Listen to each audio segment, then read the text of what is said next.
नमस्कारम, आप देखना शुरू कर चुके हैं online classes for class 12 physics. आज के इस वीडियो में हम बात करेंगे बायो-सावर्ट लॉ की। Biot Savart law is an experimental law predicted by Biot Savart. This law deals with the magnetic field induction at a point due to a small current element. तो किसी एक पॉइंट पर हमें मैग्नेटिक फील्ड निकालना है due to a small current element, then we will use this Biot Savart law. तो according to Biot Savart law, अगर हमारे पास एक कोई वायर है, जैसे ये हमारा एक करंट कैरिंग वायर है, एक्स वाई है मान लेते हैं। This is a current carrying wire wire a current is flowing in this direction Y to X. Then जिस पॉइंट पर हमें मैग्नेटिक फील्ड निकालना है उस पॉइंट को हम कहेंगे पी। एक चीज़ तो ये हो गया, इस पी पॉइंट पर मैग्नेटिक फील्ड निकालना है तो हम पी को क्या बोलेंगे, पी पॉइंट पर हमें मैग्नेटिक फील्ड निकालना है। मान लो due to a small current element, due to a small current element. तो करंट एलिमेंट क्या है, इस करंट कैरिंग कंडक्टर का एक छोटा सा पार्ट ले लेंगे, इतना पार्ट लेते हैं, इसको हमने बोलते हैं D L. D L is the length of this conductor, small length of this conductor. इसमें आई भी है तो इसलिए इसको हमने बोल दिया करंट एलिमेंट।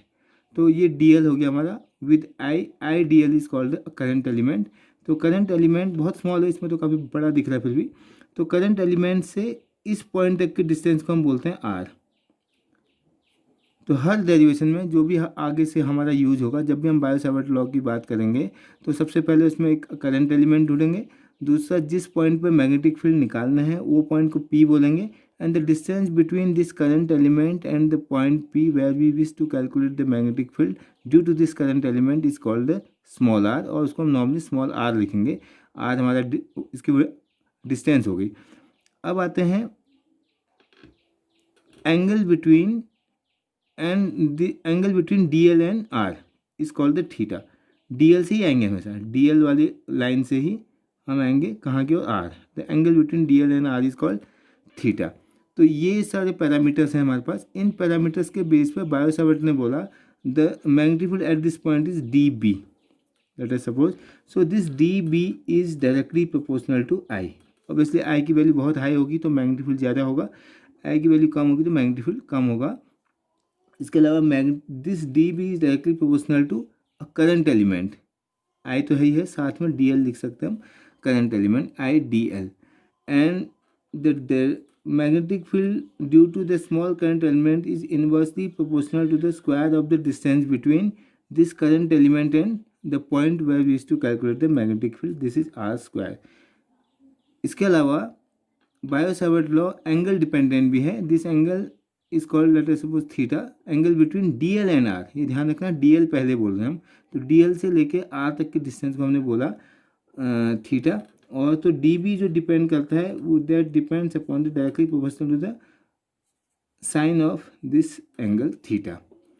तो ये बायो-सावर्ट लॉ के एक्सपेरिमेंटली इतनी चीज़ों पर डिपेंडेंसी थी। इन सभी फॉर्मूलों को, अगर सभी डिपेंडेंसी को अगर हम इक्वेट करें, so we will get finally, इनको सब एक साथ करने में, D B equal to we will get proportional to I D L sine theta upon R square.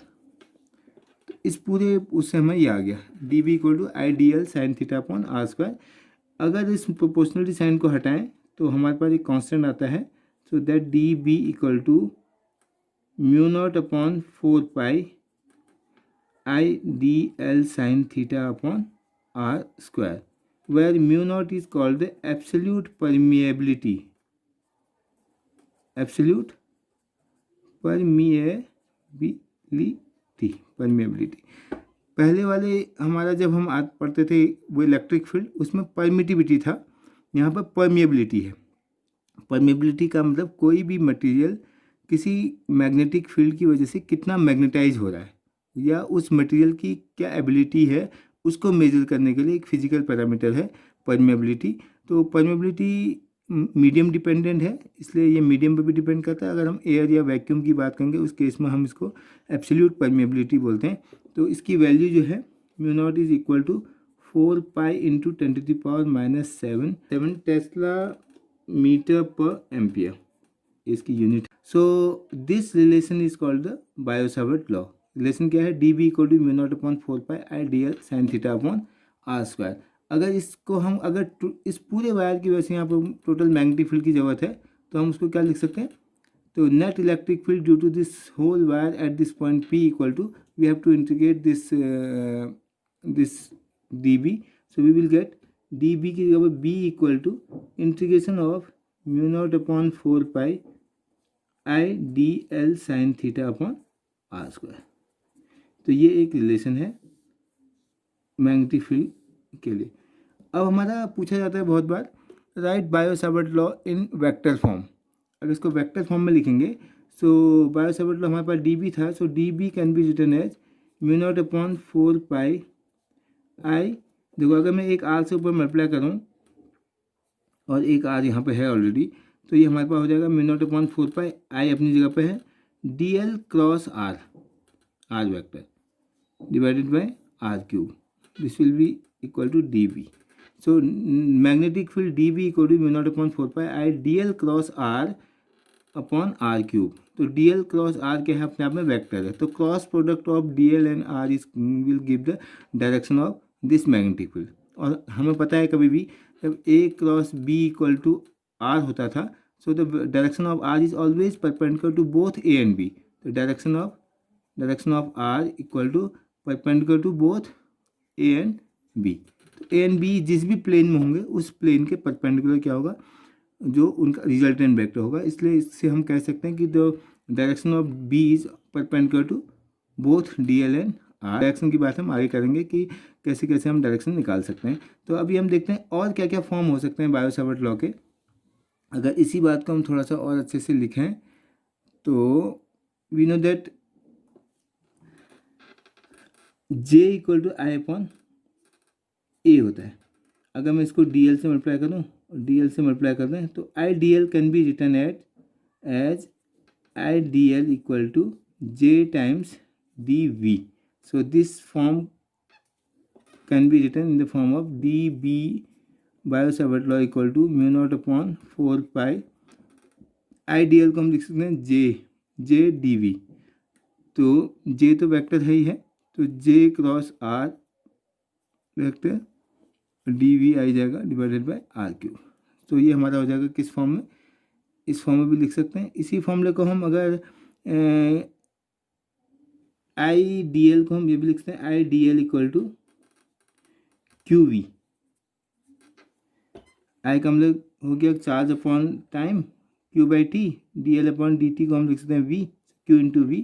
So we can write dB vector equal to mu not upon 4 pi Q dl cross R की जगह पर आ जाएगा V cross R divided by R cube.